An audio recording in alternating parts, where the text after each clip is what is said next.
happening here? I tried calling for help, but my calls won't go through. Neither will my texts.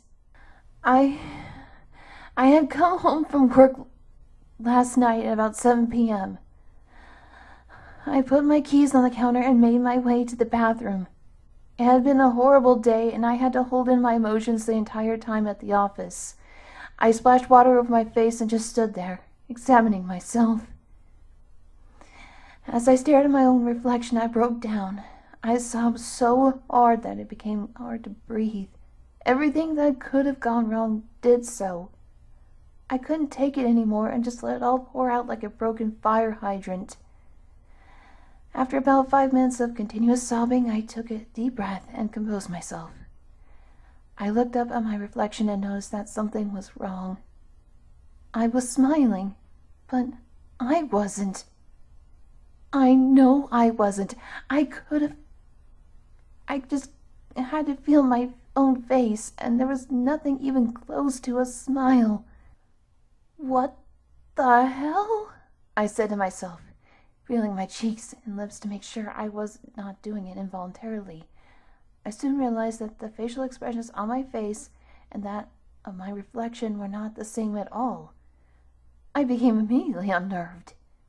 Even with all the emotions on my face that I was now making, confusion, concern, and then eventually fear, the smile on my own reflection never went away. I took a step back from the sudden shock of what I was seeing and nearly jumped out of my skin at the sound of the door slamming shut behind me. Frantically, I tried to open the door, but the knob would not turn. It wasn't like I was locked.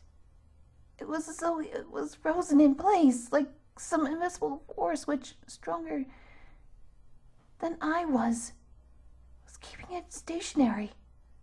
I began to scream and curse. Shit! No! Shit! I cried, tears flowing once again. As I fought with the door, I turned to look at the mirror once more. My reflection was still standing there, smiling. It had not moved an inch, even as I struggled with the door. It was still standing perfectly in place where I had left it. And that is until it started to wave at me. I started to panic and tried even harder to get out, but there was no hope. I then had the idea to try the outside window. I rushed over and tried lifting it, but it felt as though it weighed a ton.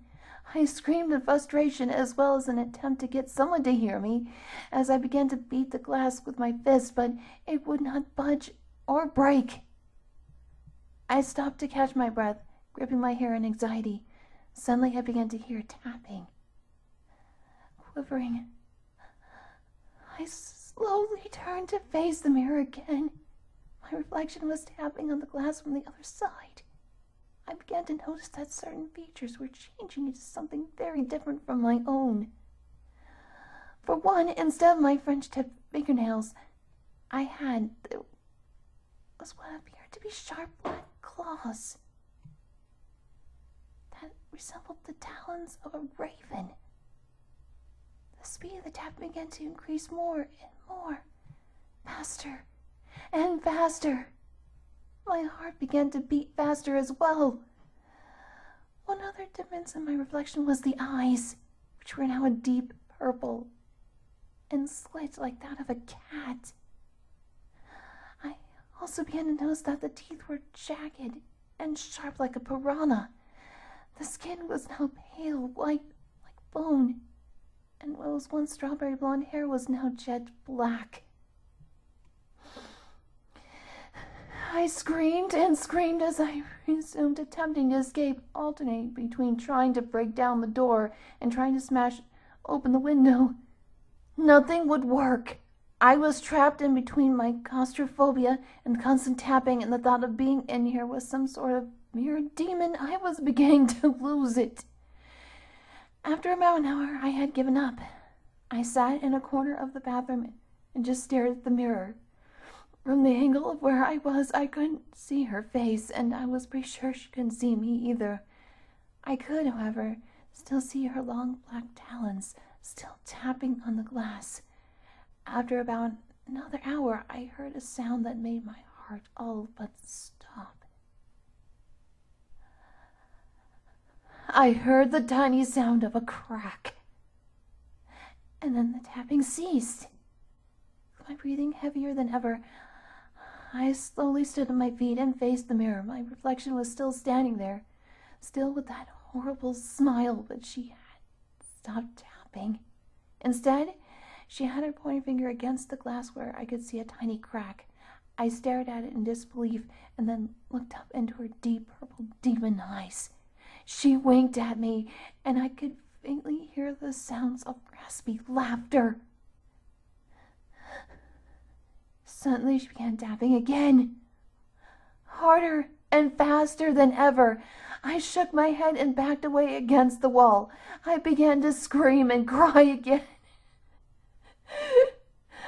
No! No! No!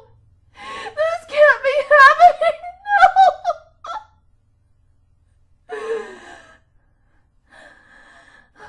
Once again, I pointlessly attempted to get out of there. Beating on the door and the window, I tried screaming through the door and the window as well. Eventually, my throat became too strained to continue. I passed out from the exhaustion and woke up about an hour ago to the sounds of a hand slamming against the glass. I stood up and looked at the mirror and understood that I was going to die in here. What had started as just a tiny fracture had spiderwebbed into a massive broken design that looked as though it could completely shatter at any moment. There is no hope for me. I don't know why this is happening, but I am going to die. That thing is going to break through and do God knows what to me. I thought things couldn't get any worse, but they did. They can always get worse. Oh my God. The lights have died. I can't get them to turn back on. Oh, fuck. I just heard the glass shatter.